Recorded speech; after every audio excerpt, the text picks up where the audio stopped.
Moto Guzzi expanded its entry-level lineup with 3 new variants of the V73, the Milano, Carbon, and Rough. The new models offer more choices to account for personal style, with the same practical, fun and friendly character of the other V7s, the basic stone, swanky special and café-styled racer. Think of the V7 line as Barbies, or G.I. Joes if you have inflexible gender roles, that you can use to dress up according to your mood.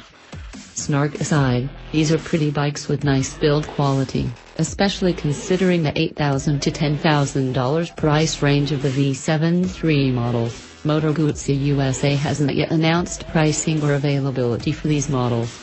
The Rough is a country gal, with matte paint, unique stitched saddle and lubby tires on spoked rims. It also sports black painted bits and rubber fork gaiters. The Milano gets glossy paint, dual instruments, instead of just a combined tack/speedo, aluminum side covers and fenders and alloy wheels. Rounding out the trio is the Carbon, a limited production, numbered 1921, will be built to commemorate the year of Guzzi's founding.